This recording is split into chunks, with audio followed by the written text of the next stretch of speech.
we'll take this piece of fabric. This is it. This is the front and this is the back. So the white is the back and the blue is the front, and it's a piece of cotton. Now for the purpose of this, I put white onto the back so that you'll be clearly able to see front and back and what I'm doing. So this was the original length of the piece of fabric, and I wanted to shorten it by 4 centimeters. I want to shorten it to here, so I needed to fold the fabric up like so, but I want to do a double hem, so I turn this under by 1 centimeter, pressed it and then turn it over, and this now measures 3 centimeters. So we have hemmed this using a double hem, and we've hemmed it by 4 centimeters. So that's the front of the fabric and this is the back. Now if you were doing a hand stitch, you would hem along here. But when we're doing blind hem stitch on a domestic sewing machine, what you need to do is have your piece of fabric folded up like so. Now take your pieces of fabric, and what you want to do is take your hem and turn it outwards like that, so that you're stitching along here, and then the blind hem stitch stitches along here and then drops down to pick up a little bit of fabric and back up.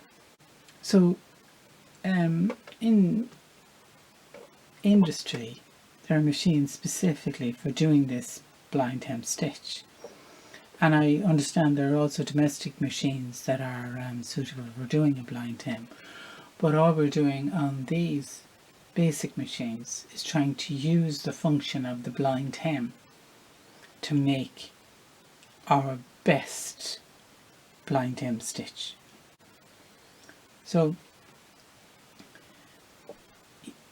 stitch along here, say as I said, I use a stitch length of 3, then the needle drops down, picks up a little piece of fabric, stitches in here and comes back up here. So now you want to keep one edge, you want to keep the needle in the same position all the way along here, and you also want to keep this piece of fabric in the same parallel to it, so that you pick up the same amount of fabric each time. Okay, so this is the blind hem stitch on my machine, and this is the symbol for blind hem stitch on the majority of domestic sewing machines. So zigzag stitch to the left like that, then a few dotted lines, and then another zigzag stitch to the left. Now on this machine I also have an option to do the blind hem stitch to the right, so you can see that there. So on my machine I'm just choosing the blind hem stitch to the left, and this is pressing stitch number 11 for me. So there, a stitch length of 3. I found this a good option, especially for cotton fabric.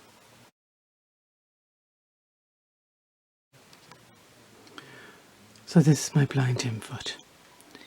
Now this is the needle, and this is the blind hem foot, and I'm using a fine needle.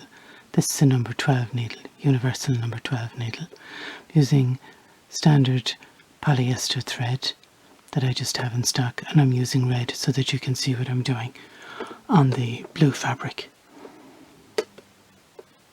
Now, ensure you have a sharp needle and that it isn't in any way damaged.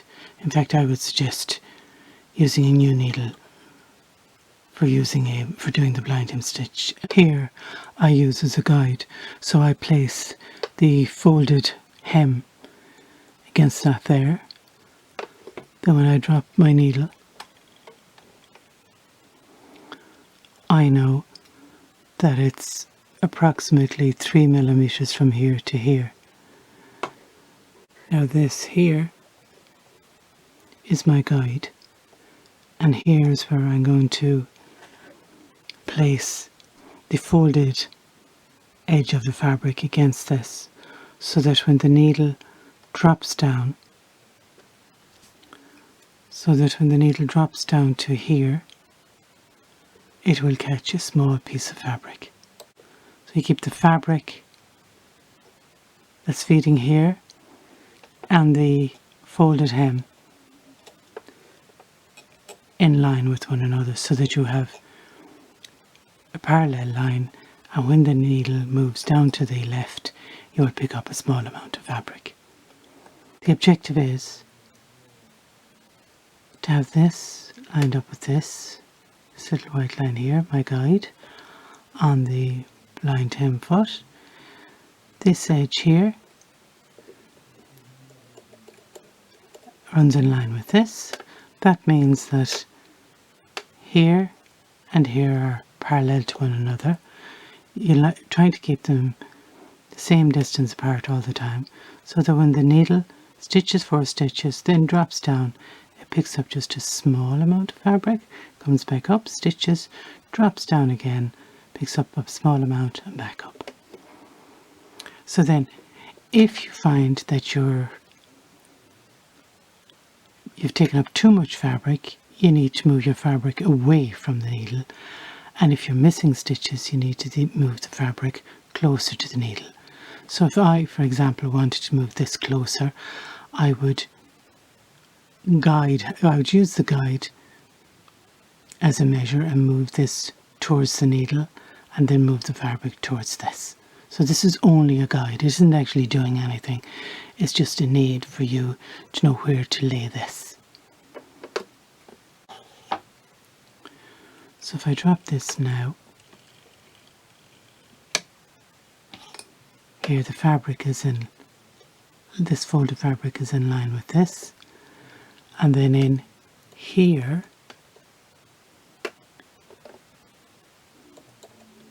this edge is in line with this. Now I drop my needle,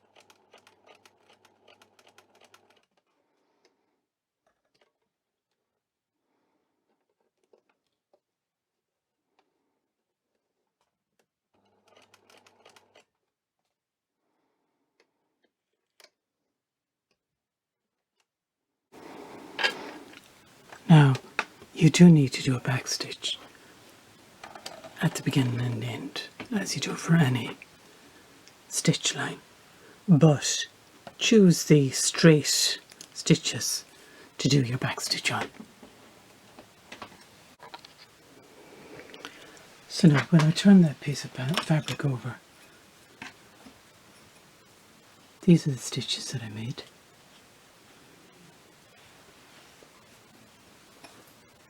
And I've caught each one. Now I turn it over,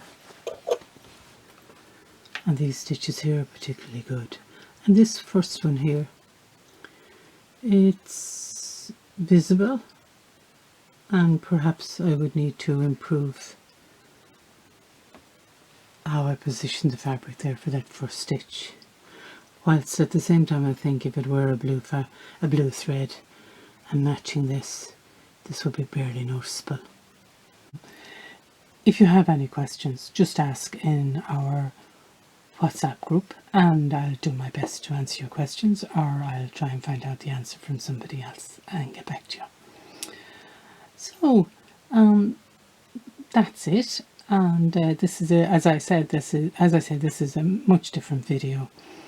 It's just talking about blind hem stitch and working an optimizing machine, but at the same time quite a good exercise in that you're getting to know your machine, where the needle sits, where the needle moves to, and just on this situation you have to align this and this. Here you are, you have quite a bit to look at, the side, and you're trying to keep your stitch as straight as possible.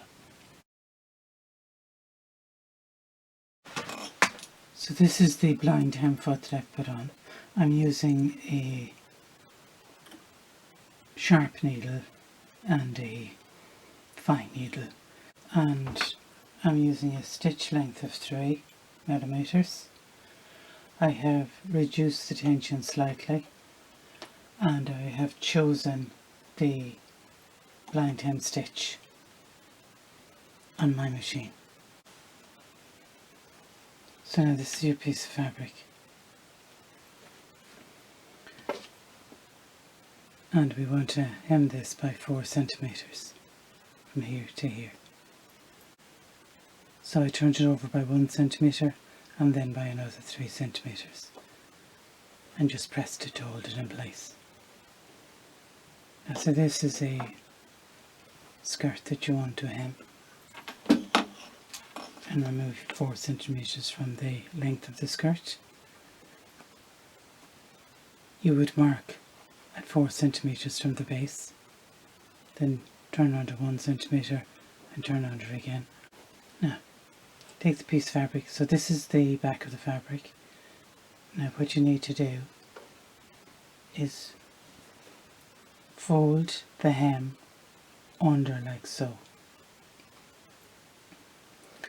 and then the blind hem is going to work in such a way that you stitch here, and that won't be seen from the front. Have a small piece of fabric when the needle drops down,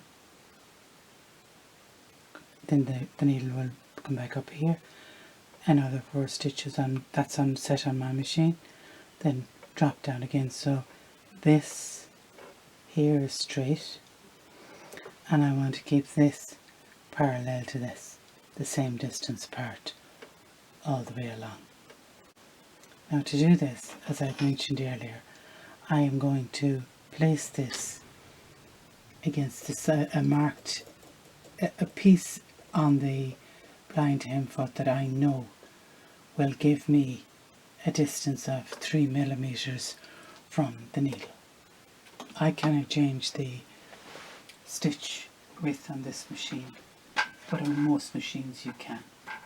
So now I'm putting down the hem first, then I'm going to align the edge of the hem, that little piece I mentioned here, this piece here. Now I'll drop the needle, and here I know I want the cotton just to touch this.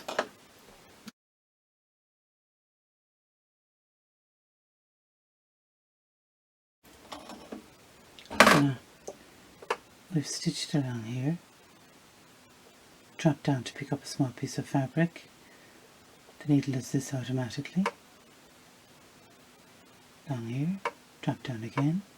So you want to pick up a small piece of fabric. Now we can just turn this over, and this is when you're doing your trial and error to start with on a sample piece of fabric. You would just see, have you picked up a little or a lot?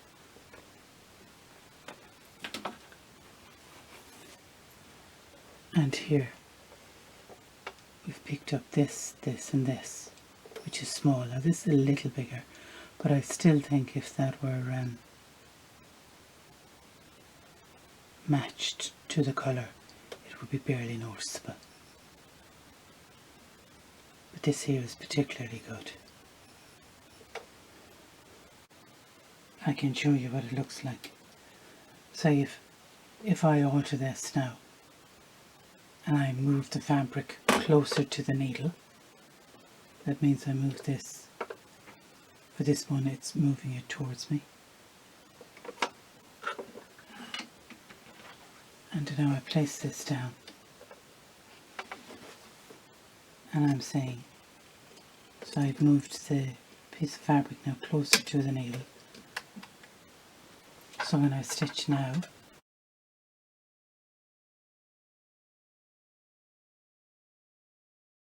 so I moved this closer to the needle. So when this dropped down by 4 millimeters, or by the width of the stitch, it caught a bigger piece of fabric. And then you have much larger stitches on this side. Do you see? And if I even move it closer again, now this is the guide that I'm using. This is just a guide. And so I'm saying, look, I'm going to even go closer. I'm going up towards the needle. So now I place this down here. And I drop the needle. And I stitch.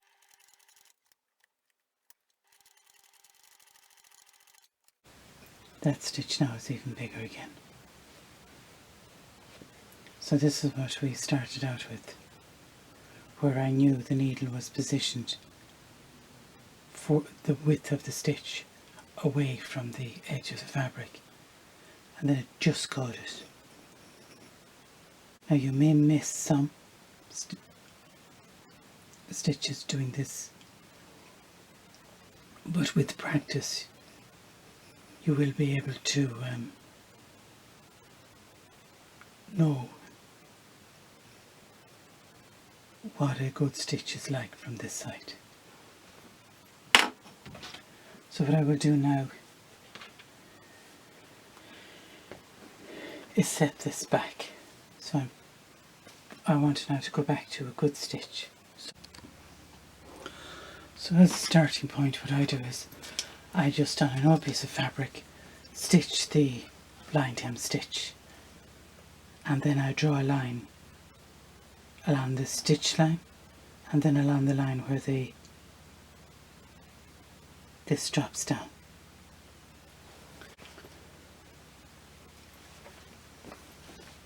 So there are 2 lines drawn here, and then this is where the needle drops down. So I want to know the distance from here to here. I know it's 4 millimeters. Now I want to optimize it on my machine. When I say optimize, measure it on my machine. And it's very difficult to do that on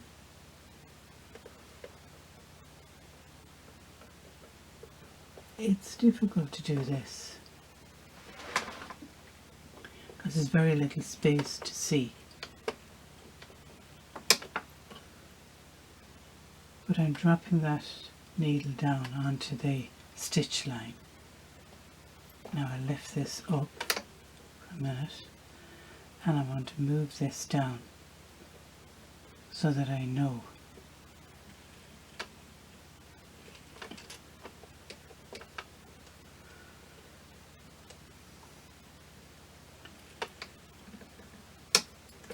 it's at 4 millimeters. I'll just see is this right. So I'm going to keep this here in line with this and see is my stitch correct.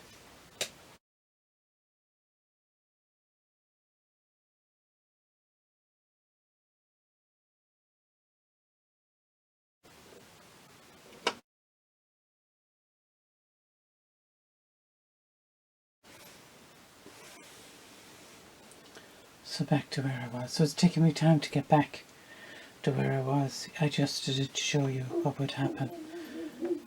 And it's still not as good as it was in the beginning. So what I'll want to do is move it a little further away,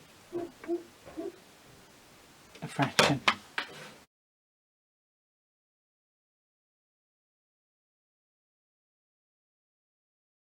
You can see there's quite a bit of work involved in just trying to pick up a small amount of fabric here.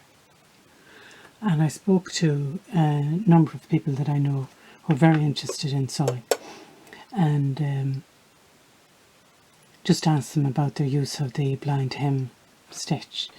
Now, two of my friends are bag makers, and both of them said that they don't use the blind hem stitch on the domestic machine, that they just do it by hand themselves. And one of my friends was saying that her grandma taught her how to do the blind hem stitch, and she hadn't even considered using it, but using the machine to do it. She would always hem anything she needed to hem using the hand stitch, blind hem hand stitch. Another friend of mine, she's a trained fashion designer, and she too said that any hemming she would need to do, she would do it by hand rather than using the domestic machine. And as I'd mentioned earlier, there are industrial machines available that accurately make a blind hem stitch, but it is different method. We're just trying to do the best blind hem stitch we can with the functionality of the domestic machine. And then a friend of mine who's been sewing for years and years, she considered that, again, doing the blind hem stitch by hand was much easier than setting up the machine and figuring out exactly how the this stitch here catches a small piece of fabric. She would work with various types of fabric, hemming skirts, pants, school trousers, whatever, and she would have said that it was actually more work than it was worth, and just preferred to do the hand stitch rather than setting up her domestic machine. But if you are interested in doing this, then it is worthwhile, say, for something like getting that professional look that you would like, maybe, or really good for making curtains or large amounts of fabric. I'm sure it would be really good too if you were hemming a white skirt. Then, you know, this may save you time in the long run. And if you're working on your own clothes and hemming them, and maybe you usually buy similar colours, similar textures, and you get to know the weight of your fabric and do this setup and optimize this stitch quickly, and then you would just know your machine, and that would benefit you. But it's up to you what you would like to do. Now, if you have any questions about using the blind hem stitch, do ask in our WhatsApp group.